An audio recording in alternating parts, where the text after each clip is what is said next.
ప్రజాపాలన అని ఊదరగొట్టిపోయింది. అది నిజంగా ప్రజాపాలన? ప్రజా వంచక పాలన, ప్రజలను వంచిన పాలన కాంగ్రెస్ పాలన. అసలు ఎవరినైనా మీరు ఒక్కటన్నా ప్రజలకిచ్చిన హామీ, మా ఉద్యోగులకు ఇచ్చిన హామీ, మా కార్మికులకు ఇచ్చిన హామీ ఒక్కటన్నా అమలైందా కాంగ్రెస్ పాలనలో? 2.5 సంవత్సరాలైంది.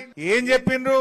మేం రాగానే వెంటనే పిఆర్సీ ఇస్తాం, వెంటనే పెండింగ్ డిఏలు ఇస్తాం.